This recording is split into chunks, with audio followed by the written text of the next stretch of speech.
I never saw the hype Pokemon remakes. Yeah, I know. I have a controversial opinion, which makes me Different. Like, obviously, I was so excited for the release and ended up liking them when they came out. Hell! Soul Silver is one of my favorite games of all time. But the term remake just never made sense to me. But I guess as someone who never played the original Johto or home games, it couldn't play a factor to my thoughts and feelings. However, I did grow up with the original Sinnoh games, and I felt relatively the same about remaking those games as well. Until I saw the trailer, where my original thoughts changed very drastically, to say the least. So hello everyone, this is the Glass Half Full, and let's talk about how Brilliant Diamond and Shining Pearl changed my perspective on Pokemon remakes. And before you claim I'm high off some drug, I'm not. I checked before recording this video. But to fully convey my thoughts, we have to take a step back to 2008, where I played my first ever Pokemon game, Pokemon Diamond. And long story short, it was one of the greatest experiences of my life. Guess my life is pretty boring. But as I got older, I started to notice its problems and shortcomings, but it was never something that warranted a remake. But wait, you say, haven't you want to see your first Pokemon game be recreated in fancy schmancy graphics with new features that'll be an ultimate nostalgia trip of your childhood game? And I say no, because I already have Pokemon Platinum. And what game is better than that? It's motherfucking Pokemon Platinum. That's why when the rumors started floating around about remakes for the Switch, it was just a, me moment for me. Just like my attitude for the Gen 2 and 3 remakes. Something that I'll enjoy, but know that others would appreciate more. You know what though? I always say it was funny how fans for every single Pokemon related direct be like, this is the one, Generations are coming, there's nothing else gonna be, Gen 4, here we come! Pokemon was never good in the first place. And then we finally fast forward to February 27, 2021, the day where catching monsters in balls revolutionized gaming 25 years ago. And at this point, it's been almost 8 years since Omega Ruby and Alpha Sapphire came out. So I was almost certain that Sinnoh remakes were gonna be revealed. And I was fine with that. I've always liked Sword and Shield style, and it's been a while since their last mainline Pokemon game, so it's hard for me not to get a little bit excited. And hey, maybe seeing the first region I've ever played through in modern day Pokemon graphics will help me understand the whole hype around what the fuck? As I sat through the trailer, absolutely dumbfounded at what I was watching, all I can say was, everyone's gonna be completely supportive of the direction they're taking with these games, only for the full release to fully form an opinion. Oh, sorry, that was my ignorance talking. Everyone's gonna fucking hate this. It was truly Game Freak being Game Freak and throwing another curveball so the fans would never know what happens next. But what were my thoughts?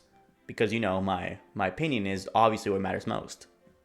And after the first, what the fuck? Moment, I had to take time to myself and ponder, how do I feel about these games? And this reveal shook me so hard that to do stuff I've never done before. I went outside and walked around, talked to my bird, tried drinking milk for the first time to see what the big craze is, but forgot I'm lactose intolerant, so it was pointless and painful. But it was necessary to finalize my thoughts. Pokemon Diamond and Pearl, which hold a special place in my heart, look like this.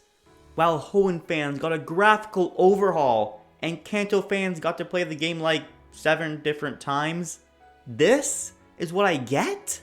And I was just starting to like the idea of a graphical improvement. I should be furious, heartbroken, depressed if I was a fucking loser. Which I am. But for some reason, those bobbleheads are making me feel something other Pokemon fans have felt before. And it's not disappointment. Quite the opposite, actually. And that's when I realized, I think the direction of these games are making me excited. But before I get to that, let's talk about. As Pokemon fans, we love something even more than the games. Complaining about them. And something we love even more he's hating on the franchise. So it only makes sense that a couple of the remake's main complaints and give my take and why you should agree with me instead. Because, you know, my opinion is always right.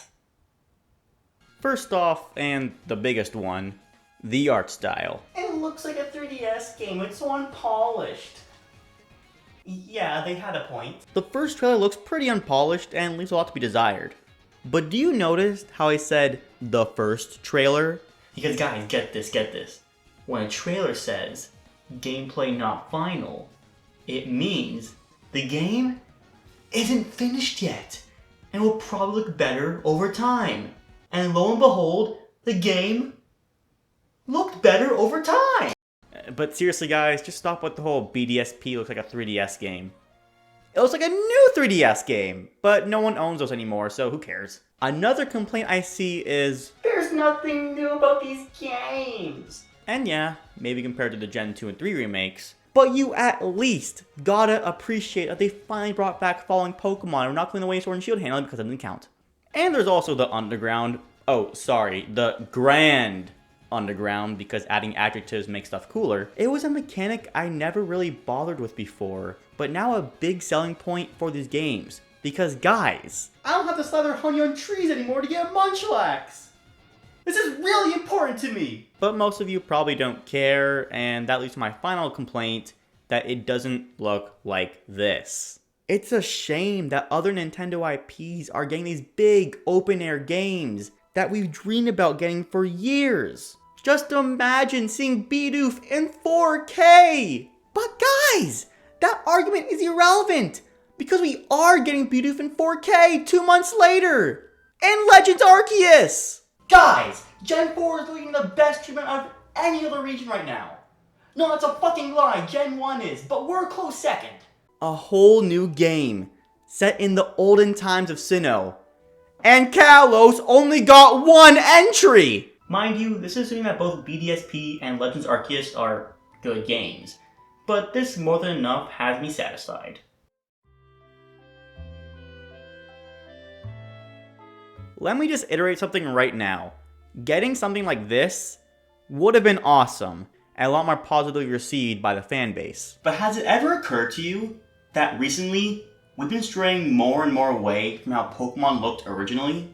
As a game franchise, you're supposed to evolve your games in order not to stay stagnant, hence going 3D in 2013. And I do really love Gen 6 through 8, but damn, it's hard not to think about the old times when everything was created through sprites and character designs were tiny. As a kid, I always loved how these games looked because it was simple and just helped me immerse myself in the world of Pokemon that much more. And I guess that's why I wasn't too fond of remaking Sinnoh in the first place. Because at that point, it would deviate much farther from how they originally looked to the point where it could just be unrecognizable. But watching that trailer and seeing all those iconic Sinnoh places, but with our main chibi character just walking around, looked very different, but also similar to the originals, and just brought me back to how I first experienced these games as a kid. There's a specific game development that always stuck out to me in Smash Ultimate, and it was how all the Smash 64 stages that were brought back in Ultimate looked identical to how they looked before in the originals, except with nicer textures and updated graphics. A weird choice to say the least, but for his explanation, he stated, Nintendo 64 game, we prioritize nostalgia, intentionally keeping the classic look. And it makes a lot of sense.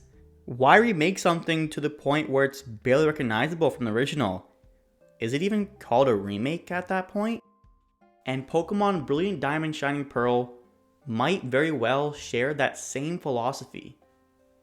With what we're getting now, it reminds not only the fans, but Game Freak themselves about the Pokemon of the old.